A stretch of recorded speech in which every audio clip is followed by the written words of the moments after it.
Traverser le Narbonne par la 113 est toujours très difficile. Même chose au péage de l'autoroute A9 avec un bouchon avant et après pour ceux qui vont dans le sens de l'Espagne. Bouchon de 15 km qui se poursuit sur la Nationale 9 jusqu'à Sigean, soit 14 km. Au total, une trentaine de kilomètres de bouchon de Narbonne à Sigean. Ensuite, le bouchon du Pertus qui commence avant Massabol fait toujours 26 km. Et avec le temps chaud et orageux pour les automobilistes qui sont en dessous, au milieu des vignes du Roussillon, il doit penser bien sûr à d'autres bouchons. Ainsi que dans les Charentes, les pompiers sont venus au secours d'automobilistes coincés au bouchon de La Rochelle-La Palisse. Il fallait attendre 5 heures là en voiture, en plein soleil. Alors les pompiers ont apporté de l'eau et même des riverains compatissants ont arrosé les carrosseries avec les lances de leur jardin. Je vous propose de trouver les bouchons de Bernard Abadi à Bordeaux. On va commencer la litanie sur la Nationale 10 à Montbazon, 2 km. L'organisation spectaculaire de la présente société de classe entraîne deux conséquences partout reconnaissables. D'une part, la falsification généralisée des produits, aussi bien que des raisonnements. D'autre part, l'obligation, pour tous ceux qui prétendent y trouver leur bonheur, de se tenir toujours à grande distance de ce qu'ils affectent d'aimer. Car ils n'ont jamais les moyens, intellectuels ou autres, d'en venir à une connaissance directe et approfondie, une pratique complète et un goût authentique. Ce qui déjà est si apparent quand il s'agit de l'habitat, du vin, de la consommation culturelle ou de la libération des mœurs, doit être naturellement d'autant plus marqué quand il s'agit de la théorie révolutionnaire et du redoutable langage qu'elle tient sur un monde condamné.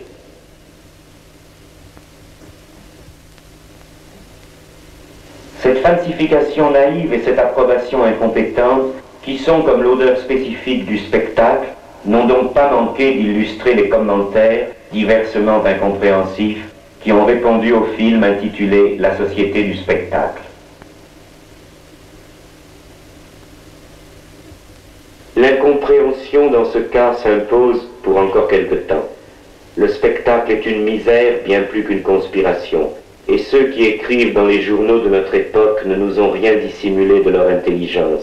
Ils emploient couramment tout ce qu'ils en ont. Que pourraient-ils dire de pertinent à propos d'un film qui attaque en bloc leurs habitudes et leurs idées, et qui les attaque au moment où eux-mêmes commencent à les sentir s'effondrer dans chaque détail? La débilité de leur réaction accompagne la décadence de leur monde.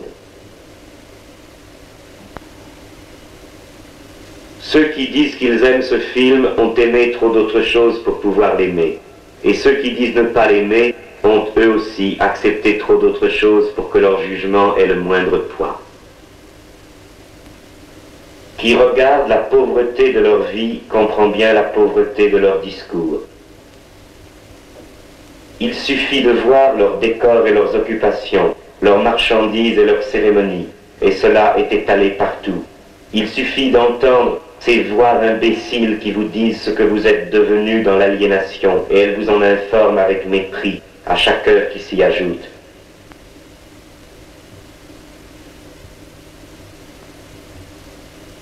Et puis, sur la Nationale 9, il y a maintenant des bouchons pour les automobilistes qui remontent depuis Périac. Pour ceux qui remontent, il y a toujours 4 km de carrosserie non-stop sur une file. Quant au bouchon du Pertus, il ne fait qu'augmenter. Les vacanciers en souffrance s'étirent déjà sur 5 km. Je peux vous dire que sur cette Nationale 10, tout se passe très bien, ainsi que sur la Nationale 12 que nous avons survolée auparavant et que sur l'autoroute de l'Ouest. Donc tout va très bien sur l'ouest de la région parisienne. Les seules difficultés qui subsistent sont sur l'autoroute du Sud. Je vous rappelle qu'il y a 2 bouchons, l'un un peu avant. Les spectateurs ne trouvent pas ce qu'ils désirent, ils désirent ce qu'ils trouvent. This is my favorite, the aroma. Now let us see about the right size.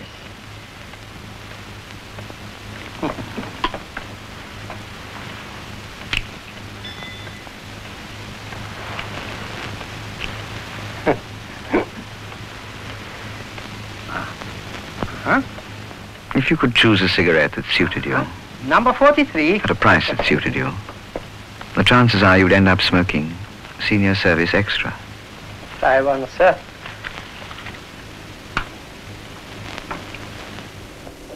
Le spectacle n'abaisse pas les hommes jusqu'à s'en faire aimer, mais beaucoup sont payés pour faire semblant. Maintenant qu'ils ne peuvent plus aller jusqu'à assurer que cette société est pleinement satisfaisante, ils s'empressent d'abord de se dire insatisfaits de toute critique de ce qui existe.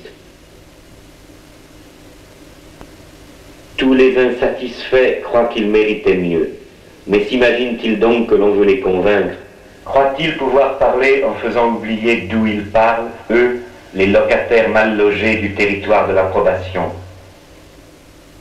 Ce sera un sujet d'étonnement dans un avenir plus libre et plus véridique que des employés aux écritures du système du mensonge spectaculaire aient pu se croire qualifiés pour donner leur opinion et peser tranquillement le pour et le contre à propos d'un film qui est une négation du spectacle, comme si la dissolution de ce système était une affaire d'opinion. Leur système est maintenant attaqué dans la réalité. Il se défend par la force. La fausse monnaie de leurs arguments n'a plus de cours.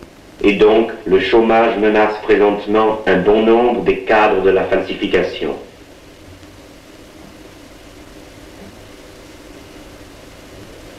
Les plus tenaces parmi ces menteurs en déconfiture feignent encore de se demander si la société du spectacle existe bien effectivement ou si par hasard je n'en serais pas l'inventeur. Mais comme, depuis quelques années, la forêt de l'histoire s'est mise à marcher contre leur château de fausses cartes et continue en ce moment même à en resserrer l'investissement, presque tous ces commentateurs ont à présent la bassesse de saluer l'excellence de mon livre, comme s'ils étaient capables de le lire, et comme s'ils l'avaient accueilli avec un tel respect en 1967. Mais ils trouvent généralement que j'abuse de leur indulgence en portant ce livre à l'écran. Et le coup leur est d'autant plus pénible qu'ils n'avaient pas du tout imaginé qu'un tel excès était possible. Leur colère confirme que l'apparition d'une telle critique dans le cinéma les inquiète davantage que dans un livre. Là comme ailleurs, les voilà contraints de lutter en retraite, sur une deuxième ligne de défense.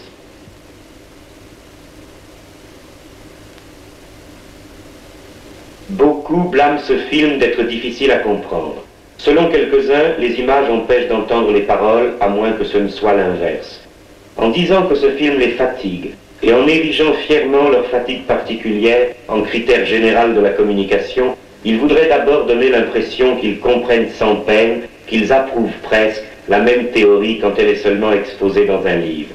Et puis, ils cherchent à déguiser en un simple désaccord sur une conception du cinéma, ce qui est en vérité un conflit sur une conception de la société, et une guerre ouverte dans la société réelle.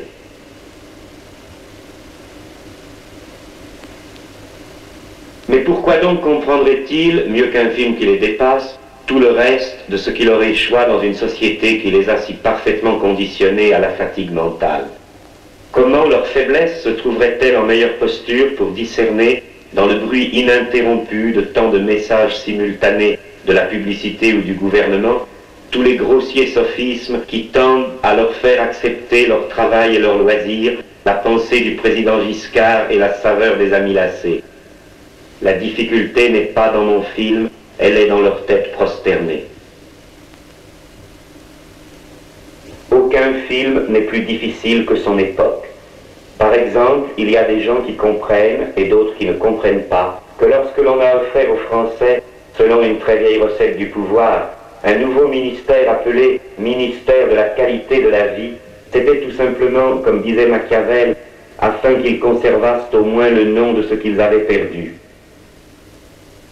Il y a des gens qui comprennent et d'autres qui ne comprennent pas que la lutte des classes au Portugal a été d'abord et principalement dominée par l'affrontement direct entre les ouvriers révolutionnaires organisés en assemblées autonomes et la bureaucratie stalinienne enrichie de généraux en déroute. Ceux qui comprennent cela sont les mêmes qui peuvent comprendre mon film. Et je ne fais pas de film pour ceux qui ne comprennent pas ou qui dissimulent cela. Si tous les commentaires proviennent de la même zone polluée par l'industrie spectaculaire, ils sont, comme les marchandises d'aujourd'hui, apparemment variés. Plusieurs ont affirmé qu'ils étaient enthousiasmés par ce film, et ils ont vainement essayé de dire pourquoi. Chaque fois que je me vois approuvé par des gens qui devraient être mes ennemis, je me demande quelles fautes ils ont commises, eux, dans leur raisonnement. C'est généralement facile à trouver. Rencontrant une étrange quantité de nouveautés et une insolence qu'ils ne peuvent même pas comprendre, des consommateurs d'avant-garde, ici, cherchent à se rapprocher d'une approbation impossible en reconstruisant quelques belles étrangetés d'un lyrisme individuel qui n'était pas là.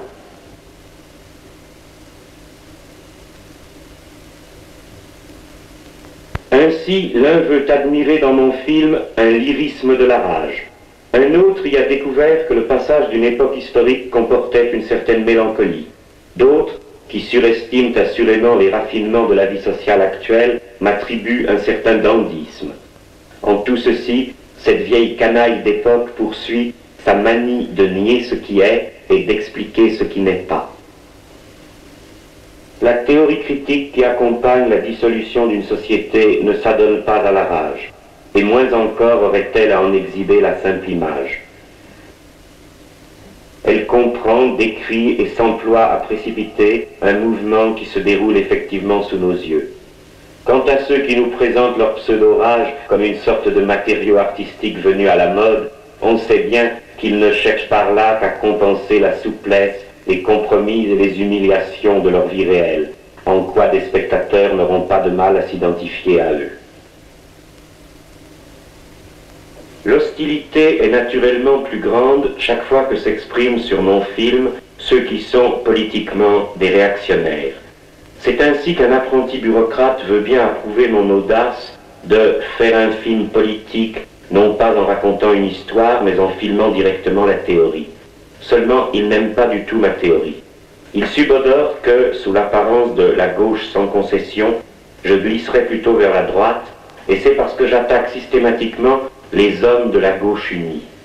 Voilà précisément les vocables exagérés dont ce crétin a plein la bouche. Quelle union, quelle gauche, quels hommes.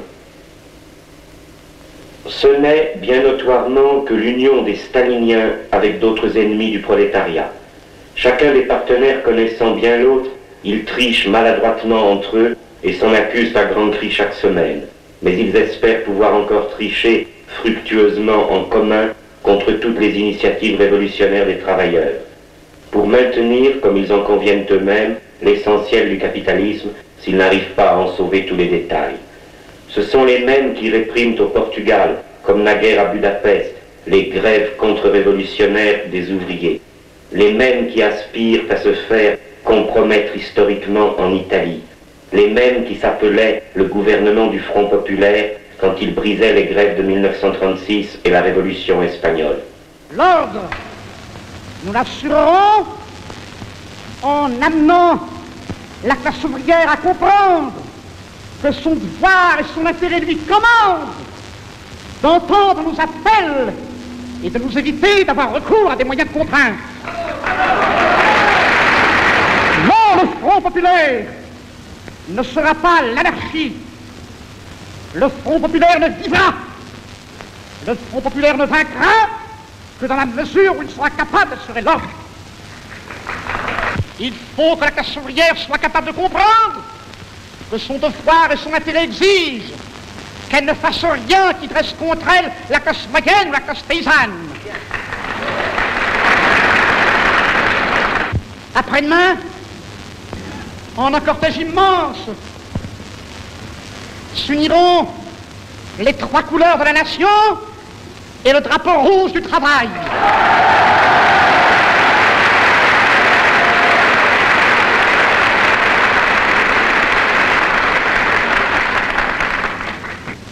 En ce 14 juillet, fête de la République, fête du prolétariat, nous demanderons au peuple de Paris de veiller sur sa victoire d'avril et de mai.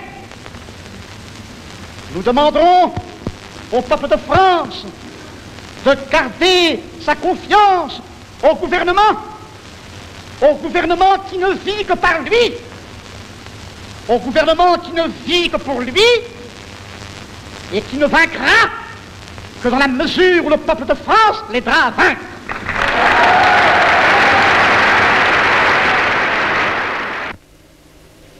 La gauche unie n'est qu'une petite mystification défensive de la société spectaculaire. Un cas particulier dont la vie est brève, parce que le système ne s'en sert qu'occasionnellement. Je ne l'ai évoqué qu'en passant dans mon film. Mais, bien entendu, je l'attaque avec le mépris qu'elle mérite, comme depuis nous l'avons attaquée au Portugal sur un plus beau et plus vaste terrain. Un journaliste proche de la même gauche, qui depuis a atteint une certaine notoriété en se justifiant d'avoir publié un invraisemblable faux document parce que c'est ainsi qu'il conçoit la liberté de la presse, est aussi lourdement falsificateur quand il insinue que je n'aurais pas attaqué les bureaucrates de Pékin aussi nettement que les autres classes dominantes. Il déplore en outre qu'un esprit de ma qualité se contente d'un cinéma de ghetto, que les foules auront peu l'occasion de voir. L'argument ne me convaincra pas. Je préfère rester dans l'ombre avec ces foules plutôt que de consentir à les haranguer dans l'éclairage artificiel que manipulent leurs hypnotiseurs. Un autre jésuite aussi peu doué feint, au contraire, de se demander si dénoncer publiquement le spectacle ne serait pas déjà entrer dans le spectacle. On voit bien ce que voudrait obtenir ce purisme si extraordinaire dans un journal, que personne ne paraisse jamais dans le spectacle en ennemi. Ceux qui n'ont même pas à perdre un poste subalterne dans la société spectaculaire, mais seulement leur ambitieuse espérance d'y constituer un de ces jours la plus juvénile relève, ont manifesté plus franchement et plus furieusement leur mécontentement, et même de la jalousie. Un anonyme très représentatif a longuement exposé les thèses du plus récent conformisme à leur place naturelle, c'est-à-dire dans l'hebdomadaire des comiques troupiers de l'électorat mitterrandiste. L'anonyme trouve qu'il eût été très bien de filmer mon livre en 1967, mais qu'en 1973 il était trop tard. Il en donne pour preuve le fait qu'il lui paraît urgent que l'on cesse désormais de parler de tout ce qu'il ignore. Marx, Hegel, les livres en général parce qu'ils ne peuvent être un instrument adéquat d'émancipation. Tout emploi du cinéma puisque ce n'est que du cinéma. La théorie encore plus que le reste. Et l'histoire elle-même, dont il se réjouit d'être anonymement sorti. Une pensée si décomposée n'a pu évidemment suinter que des murs désolés de Vincennes. De mémoire d'étudiants de Vincennes, on n'a jamais vu naître une théorie. Et c'est bien là que l'on préconise, au moins provisoirement paraît-il, l'anti-théorie. Qu'aurait-il d'autre à vendre contre une place de maître assistant dans la néo-université? Non qu'il s'en contente, le plus démuni des candidats récupérateurs, allant aujourd'hui tirer partout les sonnettes pour être au moins directeur de collection chez un éditeur et si possible metteur en scène. L'anonyme d'ailleurs ne cache pas qu'il m'envie les gains à ses yeux fastueux du cinéma.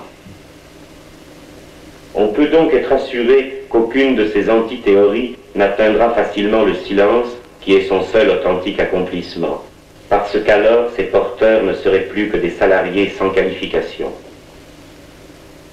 L'anonyme en effet abat son jeu à la fin. L'imposteur n'avait souhaité dissoudre l'histoire que pour en élire une autre.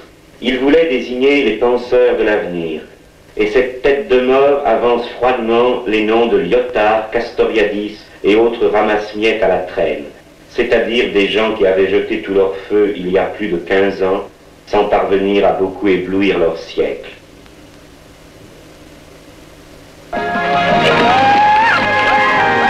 Their civilization disappeared. All that remains is iced tea. Aucun perdant n'aime l'histoire. Et d'autre part, quand on nie l'histoire en famille, pourquoi le carriérisme le plus résolument novateur serait-il gêné de se raccrocher à des quinquagénaires récupérés? Pourquoi verrait-on qu'il est contradictoire de se donner pour un anonyme qui a tellement muté après 1968 et d'avouer que l'on n'en est même pas encore arrivé à mépriser les professeurs? Cet anonyme a tout de même le mérite d'avoir illustré mieux que les autres l'ineptie de la réflexion anti-historique dont il se réclame, comme les intentions réelles de ce faux mépris que les impuissants opposent à la réalité. En postulant qu'il était trop tard pour entreprendre une adaptation cinématographique de la Société du spectacle 6 ans après la parution de ce livre, il néglige d'abord le fait qu'il n'y a sans doute pas eu 3 livres de critique sociale aussi importants dans les 100 dernières années. Il veut oublier en outre que j'avais écrit moi-même le livre. Tout terme de comparaison manque pour évaluer si j'ai été plutôt lent ou plutôt rapide, puisqu'il est patent que les meilleurs de mes devanciers ne disposaient pas du cinéma. De sorte que, je l'avoue, j'ai trouvé très bon d'être le premier à réaliser cette sorte d'exploit. Les défenseurs du spectacle en viendront à reconnaître ce nouvel emploi du cinéma aussi lentement qu'ils en sont venus à reconnaître le fait qu'une nouvelle époque de la contestation révolutionnaire sape leur société. Mais ils seront contraints de le reconnaître aussi inévitablement. En suivant le même cheminement, d'abord ils se taisent, ensuite ils parlent à côté du sujet. Les commentateurs de mon film en sont à ce stade. Les spécialistes du cinéma ont dit qu'il y avait là une mauvaise politique révolutionnaire. Et les politiques de toutes les gauches illusionnistes ont dit que c'était du mauvais cinéma.